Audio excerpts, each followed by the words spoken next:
ಪದ್ಯವನ್ನು ಆರಿಸಿಕೊಟ್ಟಿದ್ದಾರೆ.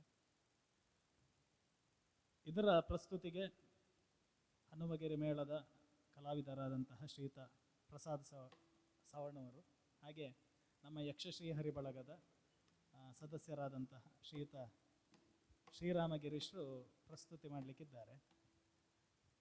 ನಮ್ಮ ಇವತ್ತಿನ ಸಂಪನ್ಮೂಲ ವ್ಯಕ್ತಿಗಳಾದಂತಹ ಸುಣ್ಣಂಬಳ ವಿಶ್ವೇಶ್ವರ ಭಟ್ರು, ಅದೇ ಪ್ರಕಾರವಾಗಿ ಹರೀಶ್ ಅಣ್ಣ, ಹಾಗೆ ರಂಗಣ್ಣ.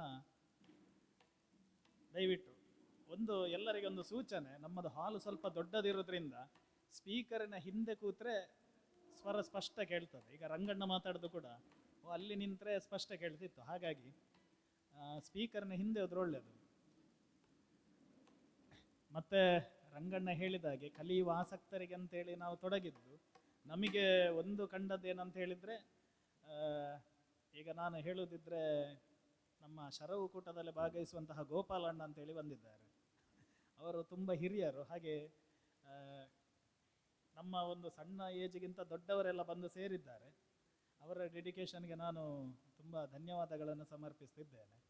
ಅವರು ಹೇಳುವಾಗ ಹೇಳಿದ್ದಷ್ಟೇ, ನಾವು ಪ್ರಾಯದಲ್ಲಿ ದೊಡ್ಡದಾಗಿರ್ಬೋದು ಆದರೆ ಕಲಿತಿದ್ದೇವೆ ಅಂತ ಹೇಳಿ.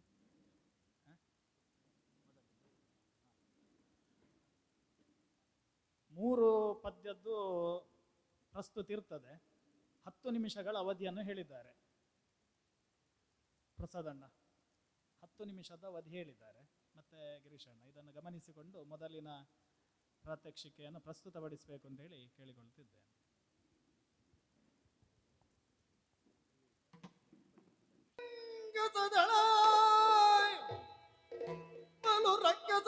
ಮುರಿದುರುತರ ಕೀರ್ತಿಯ ಅಡಿಯಲ್ ತಕ್ಕವರಿಲ್ಲನೇ ಲಕ್ಷ್ಮಣ ನಕ್ಕುಂಡ್ರ ಬಾಲನೊಳ್ ಎಂದನು ಶೌರ್ಯವು ಚಡಿಯಲ್.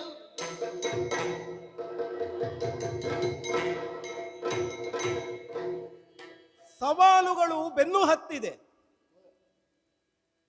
ಕಾರಣ ನಮಗೂ ಸರಿಯಾಗಿ ಅರ್ಥವಾಗುತ್ತಾ ಉಂಟು.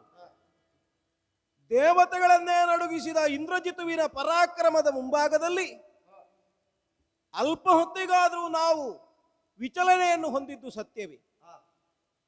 ಅದರಲ್ಲಿಯೂ ಇಂದಿನ ದಿವಸದ ಯುದ್ಧ ಮಾಯೆಯ ಬಲುಹಿನಿಂದಲೂ ಕಪಿಪಾಳಯವನ್ನು ನೆಲಕ್ಕುರುಳಿಸುವಂತಹ ಪ್ರಕ್ರಿಯೆ ನಡೆದು ಹೋಯಿತು. ಆದರೆ ಕೈಸಾಗದೆ ಹೋದದ್ದು ಸತ್ಯವೇ ತಾನೆ. ಹಾಗಾಗಿ ಅವನು ಬೇರೆ ಬೇರೆ ವಿಭಾಗವನ್ನು ಆಯ್ಕೆ ಮಾಡಿಕೊಂಡು ತನ್ಮೂಲಕವಾಗಿ ಆದರೂ ಜಯವನ್ನು ಪಡೆಯುತ್ತೇನೆ ಎನ್ನುವಂತಹ ಉತ್ಕಟವಾದ ಭಾವವನ್ನು ಹೊಂದಿ ಮಾಯಾ ಸೀತೆಯನ್ನು ನಿರ್ಮಾಣ ಮಾಡಿಯೂ ಆಯಿತಂತೆ. ಆದರೆ ಕೊನೆಗಾಗುವಾಗ ವಿಭೀಷಣಾಂಕಾಡುತ್ತಾ ಇರುವ ಮಾತನ್ನು ಕೇಳಿದ ನಮ್ಮಣ್ಣ ಚಿಂತಾಮಣಿಯು ಚಿಂತೆಗೆ ಒಳಗಾಗಿದ್ದಾನೆ ಅಂತ ಆಗುವಾಗ ಈ ಚಿಂತೆಯನ್ನು ದೂರ ಮಾಡುವಷ್ಟು ದೊಡ್ಡವರು ನಾವಲ್ಲ ಅನ್ನುವುದು ನಮಗೂ ಅರಿವುಂಟು. ಹಾಗೆಂದು ನಮಗೆ ಅರಿವಾದ, ನನ್ನಿಂದ ಸಾಧ್ಯವಾಗುವ ವಿಷಯ ಇದು ಅಂತ ಅರಿವಾದ ಬಳಿಕವೂ ಸುಮ್ಮನಿರುವುದು ಸರಿಯಲ್ಲ ಅನ್ನುವುದನ್ನು ಒಪ್ಪಿಯೇ ಇದ್ದೇನೆ. ಮಿಕ್ಕವರಿಂದಾಗದೇ ಇರುವ ಇಂದ್ರಜಿತುವಿನ ಹನನ ನನ್ನಿಂದಾಗುತ್ತದೆ ಎನ್ನುವಂತಹ ಭಾವವನ್ನು ಹೊಂದಿ ಅಣ್ಣನ ಮುಂಭಾಗಕ್ಕೆ ಸಾಗಬೇಕು. ಅಣ್ಣ, ಅನುಜ, ಲಕ್ಷ್ಮಣ, ಪಾದಕಾರತನಾದವನಿದ್ದೇನೆ. ಚಿಂತೆಯನ್ನು ಮಾಡ್ತಾ ಇದ್ದೀಯ, ಬಿಡಬೇಕು ಈ ವ್ಯಾಕುಲತೆ.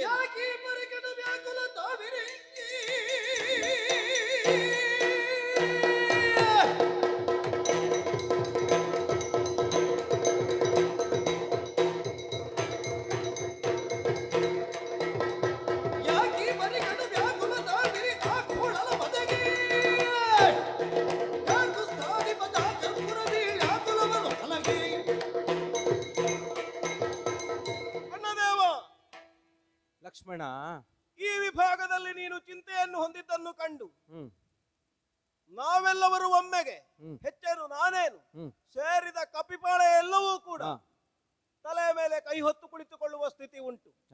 ಕಾರಣ ಏನು ಅಂತ ನಾನು ಅರಿತಿದ್ದೇನೆ.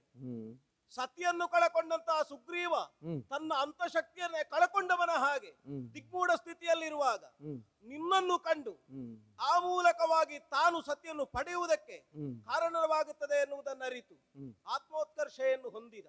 ತನ್ಮೂಲಕವಾಗಿ ಅವನ ಭೀತಿಯನ್ನೇ ನೀನು ದೂರ ಮಾಡಿಕೊಟ್ಟವನು. ಆ ಬಳಿಕ ಹನುಮಂತನ ಪ್ರಕರಣವನ್ನು ನೋಡಿದ್ರೆ ಮುನಿಜನರ ಶಾಪಕ್ಕೊಳಗಾದ ಅವನಲ್ಲಿ ನಿನ್ನ ಸಾಂಗತ್ಯದ ಮೂಲಕವಾಗಿ ಚಿಂತೆಯೆಲ್ಲವೂ ದೂರವಾಗಿ ತನ್ನತನವೇನು ಅನ್ನುವುದು ಅರಿವಾಗುವ ಸ್ಥಿತಿ ನಿರ್ಮಾಣವಾದದ್ದು.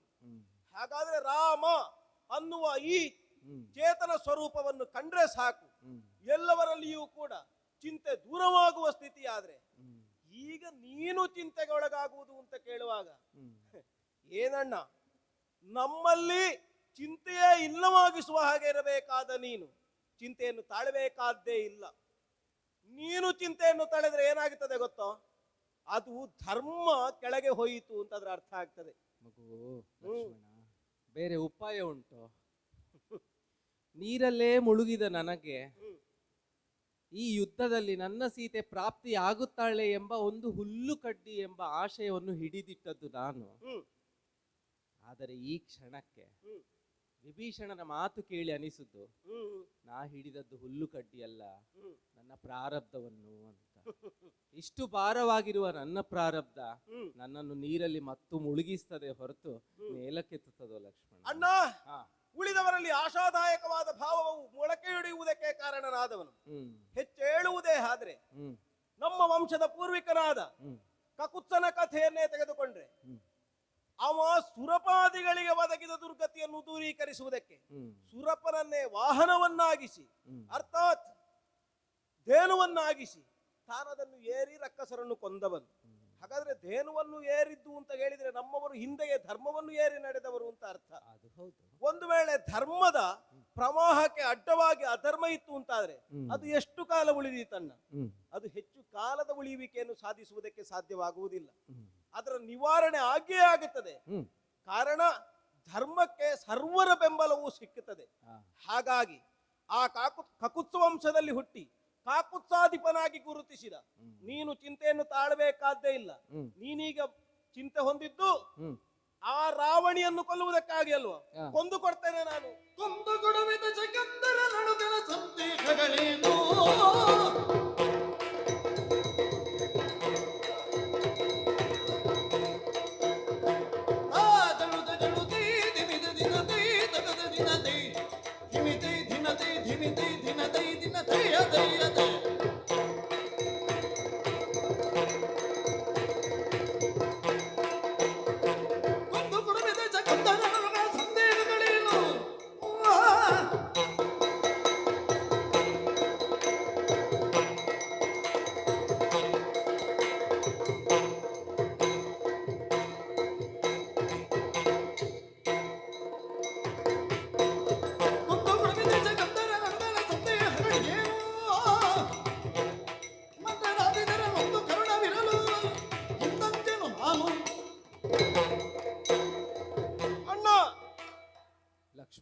ಇಂದ್ರಜಿತು ಮಾಡಿದ ಒಂದೊಂದು ಘಟನೆಯನ್ನು ನೀ ಕೇಳಿ ಮಾತ್ರವೇ ಅಲ್ಲ, ಅವನ ಮರಣಕ್ಕೆ ನಿಗೂಢವಾದ ಒಂದು ವಿಚಾರವನ್ನು ತಿಳಿದು ಅವನಿಗೆ ಸಾವೇ ಇಲ್ಲ ಅಂತ ನಿರ್ಣಯವನ್ನು ನೀ ಮಾಡಬೇಕಾದ್ದೇನೂ ಇಲ್ಲ. ಹುಟ್ಟಿದ ಸರ್ವರು ಸಾಯುವುದಕ್ಕೆ ಇದ್ದವರೇ.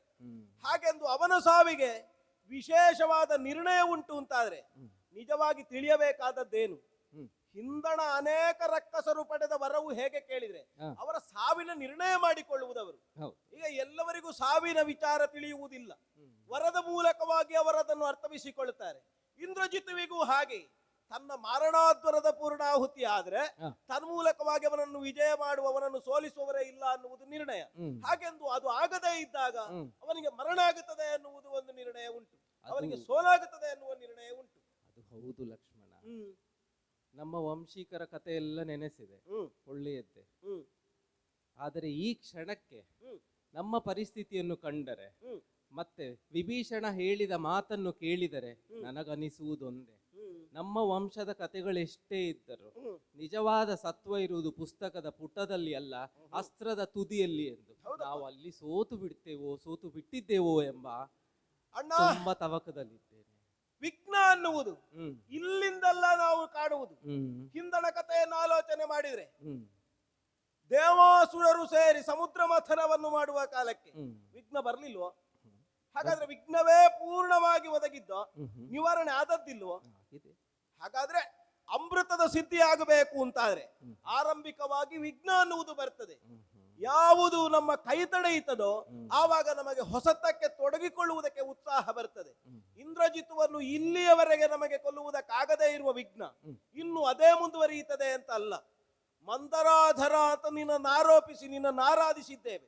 ನಮ್ಮೊಳಗೆ ನಮ್ಮ ಆ ಭಾವ ಉಂಟು ಅಂತಾದ್ರೆ, ನಿನ್ನ ಆಶೀರ್ವಾದ ಉಂಟು ಅಂತಾದ್ರೆ, ಅವನ ಎಂತದ್ದೇ ಭಾರ ಇದ್ರು ಆ ಭಾರವನ್ನು ಇಳಿಸಿ ಕೊಲ್ಲುವಷ್ಟು ಸಾಮರ್ಥ್ಯ ನನ್ನಲ್ಲಿ ಉಂಟು. ಇದು ತನಕ ವಿಭೀಷಣ ಹೇಳಿದ ಎಲ್ಲ ನಿಯಮಗಳನ್ನು ಕೇಳಿದವಲ್ಲ, ಆ ನಿಯಮಗಳೆಲ್ಲವೂ ನಮಗೂ ಅನ್ವಯವಾಗ್ತದೆ ಲಕ್ಷ್ಮಣ. ಈಗ ಅದಕ್ಕಾಗಿ ಆಗುವುದಿಲ್ಲ ಹೇಳುವುದಾ? ಯೋಚಿಸಬೇಕಾದ್ದೇ ಇಲ್ಲ. ಎಲ್ಲವರಿಂದಲೇ ಚೆಲ್ಲದ ಕಾರ್ಯವ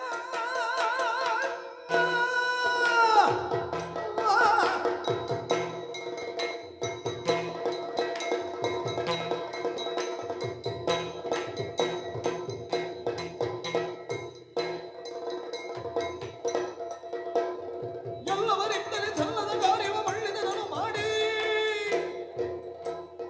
ಉಲ್ಲಾಸದೊಳು ಪ್ರಬುದ್ಧಯ ತಪ್ಪಿದ ರಲ್ಲಿ ಬಡವೆ ನೋಡಿ.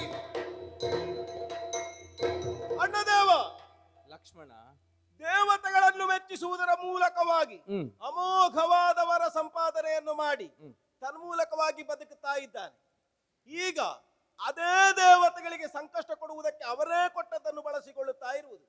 ಹಾಗಾದ್ರೆ ಅವರಿಗಾದರೂ ನಮ್ಮ ಭುಜಬಲದಲ್ಲಿ ಅವನನ್ನು ಕೊಲ್ಲುವ ಸಾಮರ್ಥ್ಯ ಇಟ್ಟಿರ್ಲಿಕ್ಕಿಲ್ಲ ಅಂತ ಯಾಕೆ? ಅದನ್ನು ನಾವು ತರ್ಕಿಸಬೇಕಾಗ್ತದೆ. ಮತ್ತು ಒಂದು ವಿಭಾಗದಿಂದ ಪ್ರಕೃತಿಗೆ ವಿನೀತನಾಗಿ ಬದುಕಬೇಕಾದ ಮಾನವನೊಬ್ಬ ಪ್ರಕೃತಿಗೆ ಅತೀತವಾಗಿ ಬದುಕುವುದಕ್ಕಾಗುವುದಿಲ್ಲ. ನಾನು ಕೇಳಿದ್ದೇನೆ ವಿಭೀಷಣ ಕಾಡಿದ್ದನ್ನು. 12 ವರುಷಗಳ ಕಾಲ ನಿದ್ರೆಯನ್ನು, ಆಹಾರವನ್ನು, ಮೈಥುನವನ್ನು ತ್ಯಜಿಸಿರಬೇಕು ಅಂತ ಹೇಳಿದ್ದಾನೆ. ಅದು ಯಾವೊಬ್ಬ ಪ್ರಾಣಿಗೆ ಆದ್ರೂ ಅದನ್ನು ಮಾಡಿಕೊಂಡು ಇರುವುದಕ್ಕೆ ಸಾಧ್ಯ ಇಲ್ಲ ಅನ್ನುವುದು ತಿಳಿದಿದೆ. ಅದೊಂದೇ ಕಾರಣ ಅಲ್ಲವೋ ನಾನೀಗ ನಿರುತ್ಸಾಹಿಯಾಗಿರುವುದು. ಆದ್ರೆ 12 ವರುಷಗಳ ಕಾಲ ನಿದ್ರೆಯನ್ನು ತೊರೆದಿದ್ದೇನೆ ಅನ್ನುವುದಕ್ಕೆ ನಿಮ್ಮ ಜೊತೆಯಿನ ಸಾಂಗತ್ಯವೇ ಕಾರಣ. ಸತಿಯನ್ನು ಈ ಮೊದಲೇ ನಾನಲ್ಲಿ ಬಿಟ್ಟು ಬಂದವರಿದ್ದೇನೆ. 2 ಉತ್ತರ ನಿನಗೆ ಸಿಕ್ಕಿದ್ರೆ 3ನೇದು ಉತ್ತರ ಹೇಗೆ ಕೊಡುವುದು ಗೊತ್ತಾ? ಇಂದ್ರಜಿತುವನ್ನು ಕೊಂದ ಬಳಿಕ ಕೊಡ್ತೇನೆ. ಆಗಲಿ ಮಗು ಲಕ್ಷ್ಮಣ, ನೀನು ನಿದ್ರಾಹಾರಗಳನ್ನು ಇಷ್ಟು ಕಾಲ ನೀ ಮಾಡಿದ ಸೇವೆಯನ್ನೇ ನಾವು ಗಮನಿಸಿದ್ದೇವೆ ಹೊರತು ನಿನ್ನ ನಿದ್ರಾಹಾರಗಳ ಬಗ್ಗೆ ಹೆಚ್ಚು ನಾವು ಗಮನ ಕೊಡದೇ ಇದ್ದರೂ ಈ ಕ್ಷಣಕ್ಕೆ ಗೊತ್ತಾಗಿದೆ. ನೀ ಅದನ್ನೆಲ್ಲ 12 ವರ್ಷಗಳ ಕಾಲ ತಪಸ್ಸನ್ನೇ ಮಾಡಿ ನೀನು ಈಗ ಇಂದ್ರಜಿತುವನ್ನು ಸಂಹಾರ ಮಾಡಲು ಸಿದ್ಧನಾಗಿದ್ದೆಯೇ ಎಂದರೆ ಜಗತ್ತು ಹೇಳ್ತದೆ ರಾಮನಂತಹ ಅಣ್ಣ ಸಿಗುವುದು ಎಲ್ಲರಿಗೂ ಸಿಗುವುದಿಲ್ಲ ಅಂತ. ನಾ ಹೇಳ್ತೇನೆ ಲಕ್ಷ್ಮಣನಂತಹ ತಮ್ಮ ಎಲ್ಲರಿಗೂ ಸಿಗುವುದಿಲ್ಲ ಅಂತ. ಅಣ್ಣ, ನಿನ್ನ ಭಾವ ದೊಡ್ಡದು. ನಿನ್ನ ಆಶೀರ್ವಾದದ ಬಲುಹಿನಿಂದಲೇ ನಾವೇನನ್ನು ಮಾಡುವುದು. ನಾನು ಮಾಡಿದ್ದೇನೆ ಅನ್ನುವುದಕ್ಕಿಂತಲೂ ನಿನ್ನ ನೆರಳಾಗಿರುವ ಲಕ್ಷ್ಮಣನನ್ನು ನೀ ಮಾಡಿಸಿದೆ ಅನ್ನುವುದನ್ನು ನಾವು ಒಪ್ಪಿದ್ದೇನೆ. ಆಶೀರ್ವಾದ ಮಾಡಿ ಕಳುಹಿಕೊಡು, ಹೋಗಿ ಬರ್ತೇನೆ. ಆದಷ್ಟು ಬೇಗ ಈ ಕಾರ್ಯ ಸಫಲವಾಗಲಿ.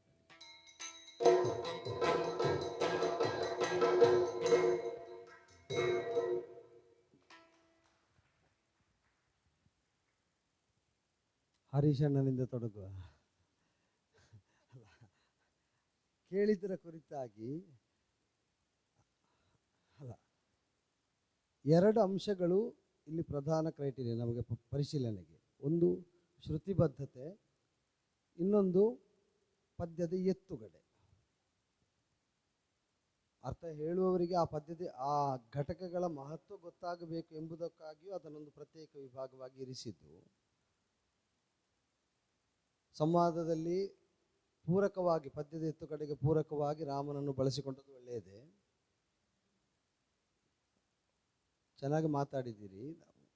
ನಾವು ಹೇಳಿದ್ದೇವೆ ಅಂದರೆ ಎಲ್ಲ ತಪ್ಪು ಹೇಳ್ತೇವೆ ಅಂತಲೇ ಅಲ್ಲ, ಈಗ ಇಲ್ಲಿ ಸರಿಪಡಿಸಬೇಕಾದದ್ದನ್ನು ಮಾತ್ರ ಉಲ್ಲೇಖಿಸ್ತೇವೆ ಅಂತ. ಶ್ರುತಿಬದ್ಧತೆಯೂ ಒಂದು ಕ್ರೈಟೀರಿಯಾ ಆಗಿದ್ದರಿಂದ ನೀವು ಪ್ರತಿಕ್ರಿಯೆ ಕೊಡುವಾಗಲೂ ಅದರ ಬಗ್ಗೆ ಒಂದು ಗಮನ ಕೊಡಬೇಕು. ಶ್ರುತಿಬದ್ಧವಾಗಿ ಅದಕ್ಕೆ ಪ್ರತಿಕ್ರಿಯಿಸ್ತಾ, ಅಂದರೆ ಆ ನಾದದ ಗುಂಗು ಶ್ರುತಿಬದ್ಧತೆಗೆ ಆ ಬೆನ್ನಿಗೆ 3 ಪದ್ಯ ಕೊಟ್ಟು ಅದನ್ನು ಮಾಡಿದ್ದು ಕೂಡ ಆ ನಾದದ ಗುಂಗು ಕಳೆದು ಹೋಗದಂತೆ ಅರ್ಥದ ಪ್ರಸ್ತುತಿಯನ್ನು ಮಾಡಿ ಆ ಆವರಣವನ್ನು ಮೇಂಟೈನ್ ಮಾಡೋದು, ಆ ರಸವನ್ನು ನಾವು ಪ್ರಮೋಟ್ ಮಾಡ್ತಾ ಅದನ್ನು ಜಾರಿಯಲ್ಲಿ ಇಡುವುದು, ಅದು ಒಂದು ಕಲಾವಿದನಿಗೆ ಟಾಸ್ಕ್, ಒಂದೊಂದು ಲಕ್ಷ್ಯ. ಆದ್ದರಿಂದ ಅದನ್ನು ಗಮನಿಸಬೇಕು. ಪದ್ಯದ ಎತ್ತುಗಡೆ ಅನೇಕ ವಿಧದಿಂದ ಮಾಡುವುದಕ್ಕಾಗ್ತದೆ. ಈಗ ಹಿರಿಯರೆಲ್ಲ ಅರ್ಥಧಾರಿಗಳು ಪದ್ಯದ ಎತ್ತುಗಡೆ ಮಾಡಲಿಕ್ಕೆ ಬಳಸುವುದು, ಒಂದು ಉದಾಹರಣೆಗೆ ಹೇಳುವುದು, ಒಮ್ಮೆಗೆ ಒಂದು ಮಿಂಚಿನ ಹಾಗೆ ಒಂದು ಪದ್ಯದ ಎತ್ತುಗಡೆ ಮಾಡಲಿಕ್ಕೆ ಆಗ್ತದೆ. ಅರಿಯೇ ಪ್ರಸೇನ ಪೋದುದನು ಅಪಹರಿಸಲಿಲ್ಲವನ ರತ್ನವನು ಅಂತ ಪದ್ಯ. ನನಗೆ ಗೊತ್ತಿಲ್ಲ ಪ್ರಸೇನ ಹೋದದ್ದು, ನಾನು ಅಪಹರಿಸಲಿಲ್ಲ ಅಂತ ಸರಳ ಅರ್ಥ. ಪದ್ಯದ ಎತ್ತುಗಡೆ ಮಾಡಲಿಕ್ಕೆ ಅವನನ್ನು ಕೊಲ್ಲಿಕ್ಕೆ ನಾನು ಅವನ ವಿರೋಧಿಯೋ ಅಂತ ಕೇಳಿದರೆ ಪದ್ಯದ ಎತ್ತುಗಡೆ ಆಯಿತು. ಆ ಇಡೀ ಪದ್ಯಕ್ಕೆ ಬೇರೆ ಒಂದು ಆಯಾಮ ಬಂತು. ಈಗ ಆ ಪದ್ಯದ ಆಶಯ ಮುಂದಿನದ್ದಿರುವುದು ನನಗೆ ಗೊತ್ತಿಲ್ಲ ಅಂತ ಹೇಳುವ ಪದ್ಯ ಅದು. ಆದರೆ ಅಪಹರಿಸಲಿಲ್ಲ ಅವನ ರತ್ನವನ್ನು ಬರಿದೇ ಅಪವಾದ ಅಂತ ಹೇಳ್ತಾ ಆ ಬರಿದೇತಕ ಅಪವಾದ ಅಂತ ಎಂಬ ಅಂಶವನ್ನು ಹೀಗೆ ಸೂಚಿಸಿದರೆ ನನಗೆ ಅವನಲ್ಲಿ ವಿರೋಧ ಇಲ್ಲ. ಈ ಅಪವಾದ ಹೇಳಿದವರು ನನ್ನ ಮೇಲೆ ಏನು ಆಗ್ರಹ ಇಟ್ಟುಕೊಂಡು ಇದನ್ನು ಹರಡಿಸಿರಬೇಕು. ಈ ಎಲ್ಲ ಸುಳುಹನ್ನು ಒಂದು ಅವ ನನಗೆ ವಿರೋಧಿಯೋ ಅಂತ ಕೇಳಿದ್ರಲ್ಲಿ ಕೊಡಲಿಕ್ಕೆ ಆಗ್ತದೆ. ಬೇರೆ ಬೇರೆ ಆಯಾಮಗಳಲ್ಲಿ ತೆರೆದುಕೊಳ್ಳುವ ಹಾಗೆ ಪದ್ಯದ ಎತ್ತುಗಡೆ ಮಾಡುವುದು ಒಂದು ಕೌಶಲ. ಪಕ್ಕನೆ ಪದ್ಯವನ್ನೇ ನಾವು ಎತ್ತಿಕೊಡುವುದು ಅಂತ ಅಲ್ಲ. ಪದ್ಯದ ಎತ್ತುಗಡೆ ಇನ್ನೊಂದು ತಾಳಮದ್ದಲೆ ದೃಷ್ಟಿಯಿಂದ ಯಾಕೆ ಅನಿವಾರ್ಯ ಅಂದರೆ ಪದ್ಯ ಅರ್ಥ ಅಂತ ಹೋಗ್ತಾ ಇರ್ತದೆ ಪ್ರಕ್ರಿಯೆ. ಪದ್ಯವು ಅರ್ಥದ ಭಾಗ ಆಗುವುದಕ್ಕೆ, ಅರ್ಥವು ಪದ್ಯದ ಭಾಗ ಆಗುವುದಕ್ಕೆ ಆ ಕಂಟಿನ್ಯೂಟಿ ಅನಿವಾರ್ಯ.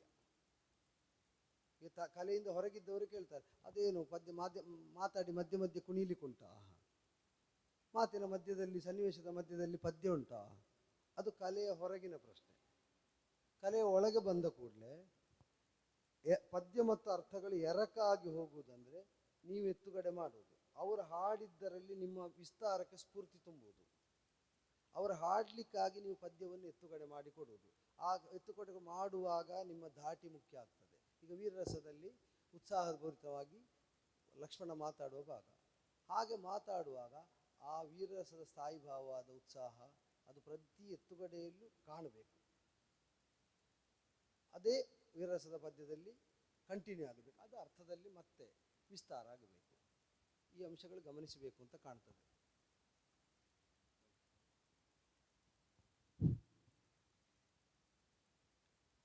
ಶ್ರುತಿಯ ಬಗ್ಗೆ ಹೇಳ್ತಾ ಇರ್ತೇನೆ ನಾನು ಆಗಾಗ ಅಲ್ವಾ. ಅದೊಂದು. ಮತ್ತೊಂದು ಅದೇ ಲಕ್ಷ್ಮಣ ಸರಿಯಾಗಿದೆ. ಆದರೆ ವೈಯಕ್ತಿಕವಾಗಿ ನನಗನ್ನಿಸುವುದು ಮಂದರಾದ್ರಿಧರ ಅಥವಾ ವಿಷ್ಣು ನೀನೆ ಅಂತ ಹೇಳುವ ಬದಲು ಅದನ್ನು ಬೇರೆ ಯಾವುದಾದ್ರೂ ರೀತಿಯಿಂದ ಹೇಳ್ಬೋದು. ನಮ್ಮ ಕುಲದೇವರು ರಂಗನಾಥ ಅಪಾಯ ಬಂದ ಕಾಲದಲ್ಲಿ ಅಂದರೆ ಸಮುದ್ರ ಮಥನ ಮಾಡಲಿಕ್ಕೆ ಹೇಳಿದ್ದವನೇ, ಮಂದರಗಿರಿ ಮುಳುಗುವ ಕಾಲದಲ್ಲಿ ಕೂರ್ಮಾವತಾರದಿಂದ ಅದನ್ನು ಮೇಲಕ್ಕೆ ಎತ್ತಿ ಉದ್ಧರಿಸಿದ್ದವನೇ. ಹಾಗೆ ಅದನ್ನೇನಾದರೂ ಸಾಂಕೇತಿಕವಾಗಿ ಇಟ್ಟುಕೊಂಡು ಹೇಳಿದರೆ ಅಲ್ವಾ. ದೇವರು ಅಂತೇಳಿ ರಾಮನನ್ನು ಹೇಳುವುದು ಬಹಳ ಕಡಿಮೆ ಅಲ್ಲ. ಅಣ್ಣ ಶತ್ರುಘ್ನ ಇರ್ಬೋದು, ಲಕ್ಷ್ಮಣ ಇರ್ಬೋದು, ಅವರೆಲ್ಲ ಸಾಮಾನ್ಯವಾಗಿ ಹೇಳುವುದಿಲ್ಲ. ಹಾಗೆ ಅದಕ್ಕೆ ಬೇರೆ ಏನಾದರೂ ತಗೊಂಡು ಹೇಳ್ಬೋದು.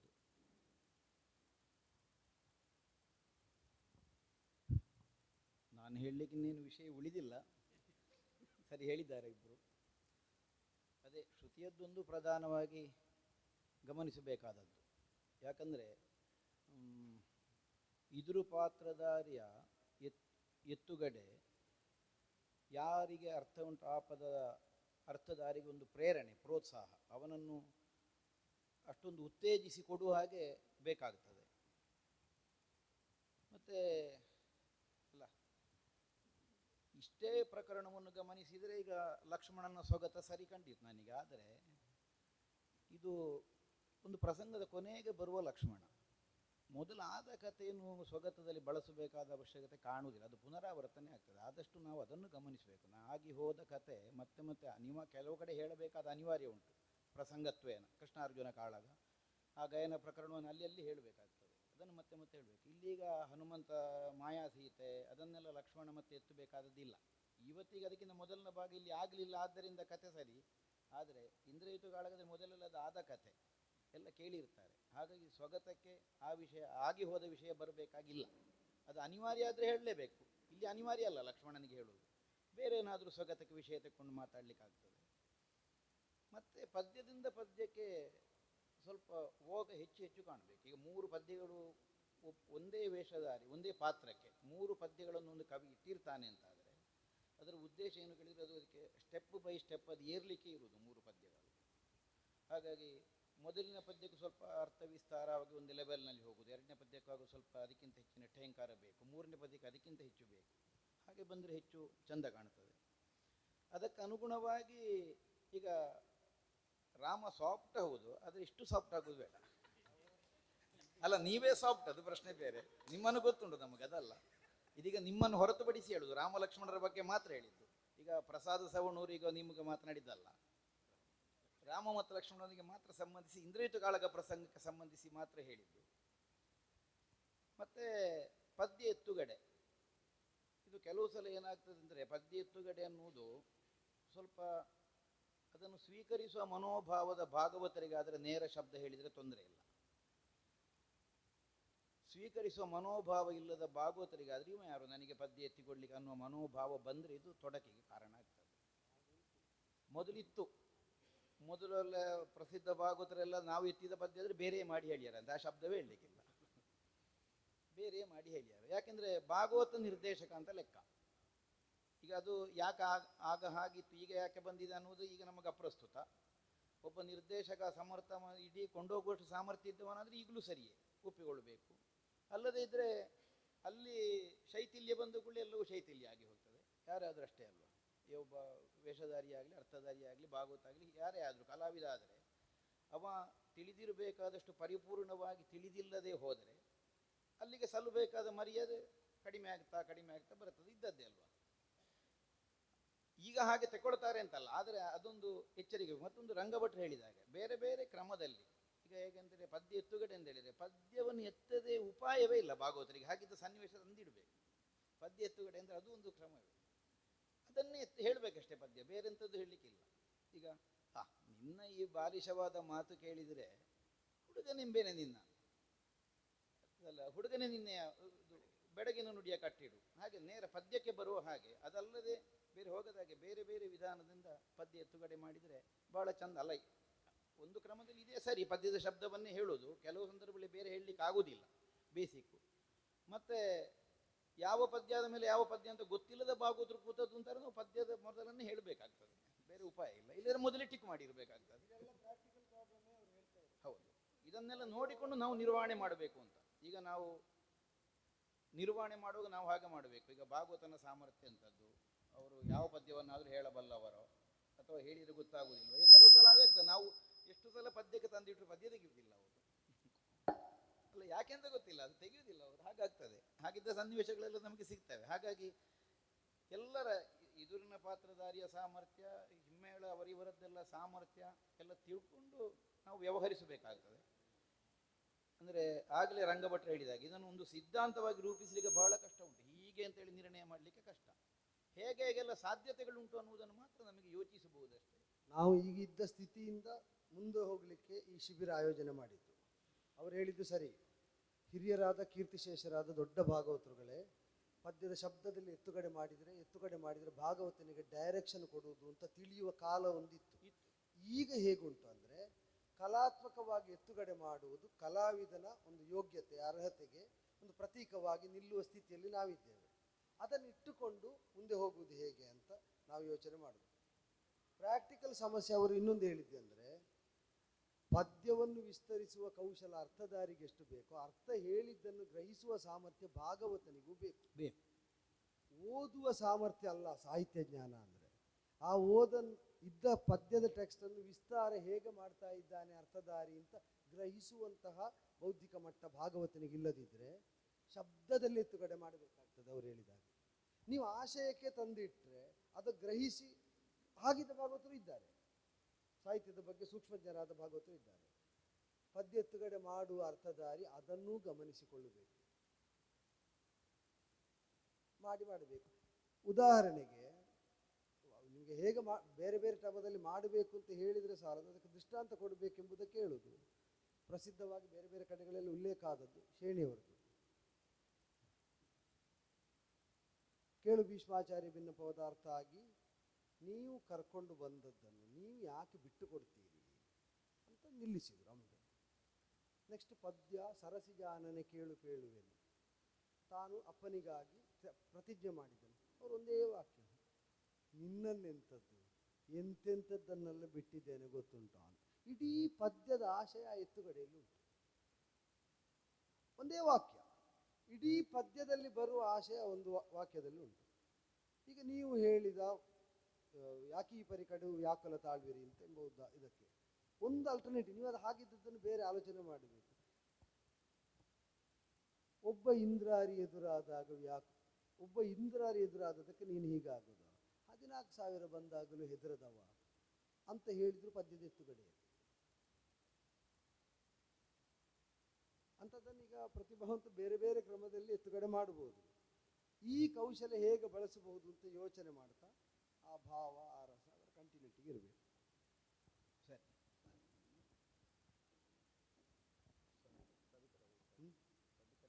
ಹೌದಾ? ಅಲ್ಲ, ಅದನ್ನು ಒಮ್ಮೆ ರೀಪ್ರೆಸೆಂಟ್ ಮಾಡ್ತೀರಾ? ಹಾಂ, ಅಲ್ಲ, ಎಲ್ಲವನ್ನು ಮಾಡಬೇಕಾಗಿಲ್ಲ, 2 ಪದ್ಯವನ್ನು ಕಂಟಿನ್ಯೂಟಿಗೋಸ್ಕರ ಅಲ್ಲ.